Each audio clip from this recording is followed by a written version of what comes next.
Hi, you guys. Happy St. Patrick's Day.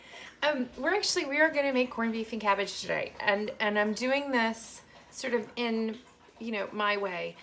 Partly because I don't really like boiled cabbage, and that's kind of the traditional take on it is like a boiled dinner. Like you throw everything in the same pot and you walk away from it, and that's great. Like you can put it in the crock pot. The thing with corned beef is that you need to cook it for a couple hours, even if it's on the stove. So if you put it in the crock pot, which I've done many times, but actually I got rid of my bigger crock pot because there was an issue with it and I haven't gotten a new one. But if you do it in a crock pot, it's in the crock pot for like 6 to 8 hours. So you really have to plan, or more like 6. Anyway, I have been cooking mine, which was 4 pounds, and it's a brisket shaped one, which is the flat cut, right? In this kind of biggish, this is the oval, right? And I don't know if you can see this or not, but there's kind of like a big slab of fat on top of that. And usually what I do is I start it with the fat side up, and then I turn it over about, an hour into it, and then I turn it back over. And why do I do that? Well, one of the reasons is that big slab of fat makes the whole thing sit up farther into the water, and you have to keep adding water no matter what. So that's kind of a thing. And also because the fat then melts into the meat, theoretically.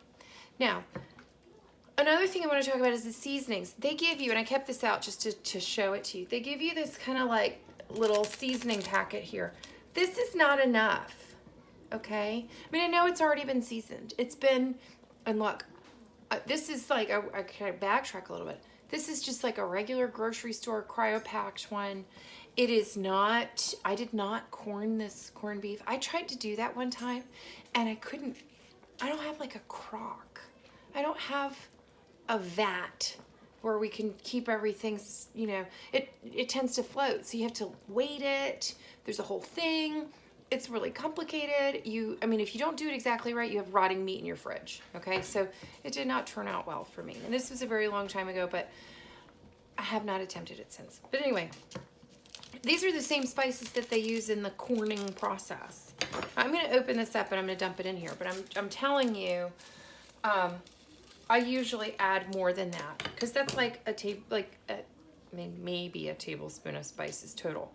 You can also, like Penzeys sells a corned beef spices mix, or you can add your own. Like it's bay leaves and allspice and mustard seeds. I really like these the cilantro seeds, the coriander seeds. I'm almost out because I use them a lot, and I really like the little crunch of them and they're stuck to the thing. And this corned beef spices from Penzeys is really great. It's both used to corn it, and I add some, like a couple tablespoons when I'm cooking it. Now the very next thing I'm gonna do is I have these little potatoes, these little red potatoes, and these were on sale at Safeway this week, so I bought some. These have already been washed, so that's like, yay, that's kind of a boon. They're these little guys, and you just add as many as you think you want to eat, okay? I usually make a few extras so that I can, either have like a niçoise salad, or I can, reheat them for something, or we'll make corned beef hash tomorrow, and then your potatoes are cooked, okay? And you just throw these in the liquid with the corned beef. So I'm just gonna add, this is a 1.5 pound bag. And one of the things that I try to do when doing stuff like this is I try to make sure all of the potatoes are about the same size, because then they'll cook in the same amount of time. And I'm gonna leave those in there for about a half hour, okay? And then they'll kind of, it's a little bit longer than they really need to go, but then they'll be really nice and soft and take up all of that flavor from the cooking liquid for the corned beef. And I'm just gonna leave that there to do its thing.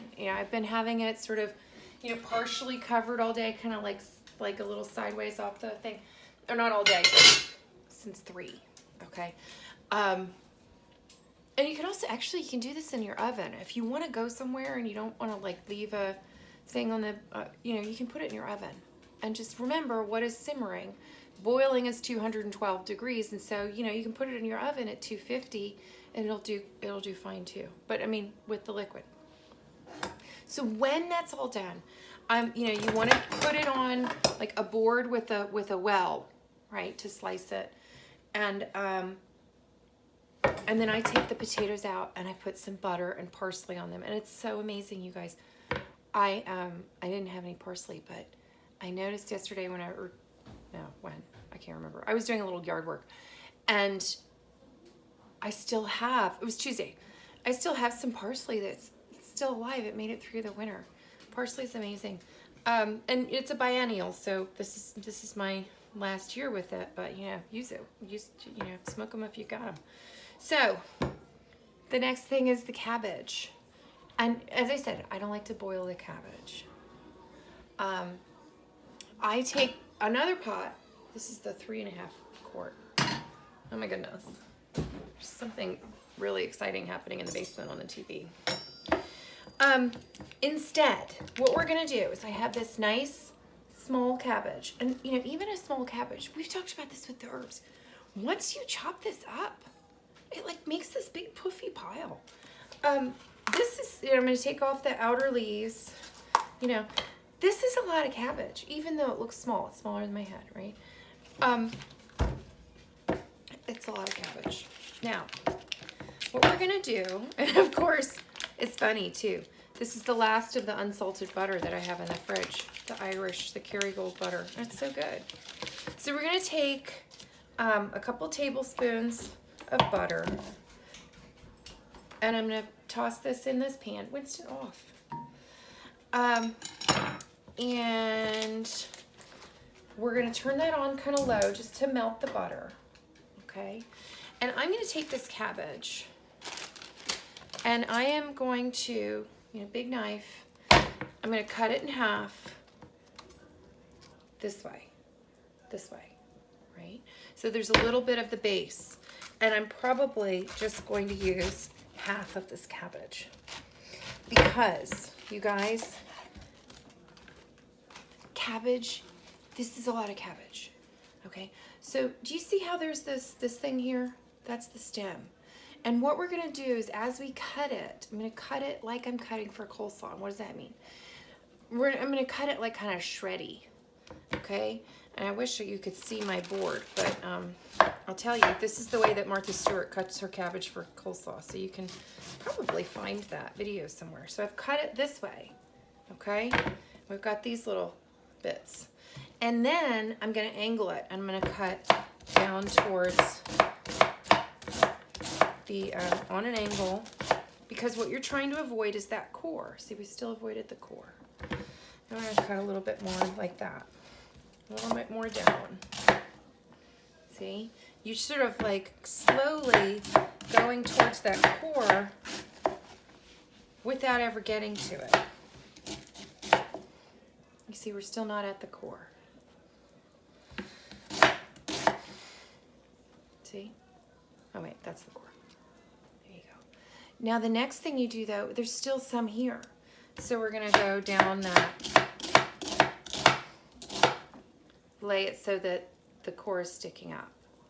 This will make sense. But here we are, and like, there's almost nothing wasted. I mean, this is like not into the stock bag, because cabbage is not good in the stock bag, into the compost. And now we have this giant pile of cabbage. Do you see that? And you can kind of, you know, some of these pieces are sort of long. Ooh, some of these pieces are sort of long, so, you know, you can cut those in half so that you don't have long strings. Remember, everything, when it cooks, it gives up its liquid. So we're gonna add some salt, right? It gives up its liquid, and then it gets smaller, so it's gonna lose some volume. So I'm gonna throw this in here. I don't know if you can hear it, but the butter's sizzling. And I'm gonna throw it in here with the butter. And I'm doing this a little early. I could have waited 15 minutes to do the cabbage. You know, give the potatoes 15 minutes and give the cabbage, you know, do the potatoes for 30 total, but 15 and then start the cabbage. And we're gonna add some salt. And, you know, just like a half a teaspoon of salt. You know, you don't want it too salty. Maybe even less than that. because you can always salt it later. This salt is for making the stuff come out. And essentially what's going to happen is, so you want to, you know, our old friend, the flat-ended wooden spoon, we're going to kind of move this around so that it's coated with butter. And as it sautés, you know, it's going to, this is not too hot yet. So there's the thing, it's like, it looks like a lot, right? It's going to decrease in volume by like a half. And, you know, you can add some pepper too. My pepper grinder happens to be over there, so I'm not going to get it. But, you know, you add pepper. You know, times before when I've done things kind of, you know, when I do it sort of more of a German way to have it with like schnitzel or something, you know, you can add things like caraway seeds or savory or, you know, to kind of give it a little more interest. But this is going to go really nicely. It's very plain, but and you want it to start browning a little bit. Like, don't panic if it starts browning. You want it to brown a little bit. It will give it sort of a, you know, like everything, as we talked about before. When you toast bread or when you toast anything, it kind of caramelizes. It gives it a nice nutty flavor. It gives it more of a depth of flavor than you have when you just boil cabbage. And, you know, and I'm sorry, I was going to do this yesterday. I thought about it, and then I kind of ran out of time during the day. And besides, today we have a gloomy day. Today's the day to be boiling, you know, having a boiled dinner. But as I say, saute your cabbage. Do yourself a favor. Get this, you know, get this sauteed. And, you know, if you have more people, you know, do the other side of the cabbage. I mean, this is a lot, as you saw. Like, we could bring some coleslaw to a picnic with just that small cabbage, you know? Anyway, that's it. And so, right, so when this is all done, we're going to pull out the potatoes, we're going to butter them, we're going to toss them with salt and pepper and some chopped up, beautiful, fresh, rain-washed parsley, and we're going to slice up our brisket, and it's going to be amazing. So, enjoy. I hope you are having a sensible St. Patrick's Day. I hope you are not among the hordes going to green rivers and stuff. I mean, I'm sensing that you aren't, but, you know, have a great day. Bye.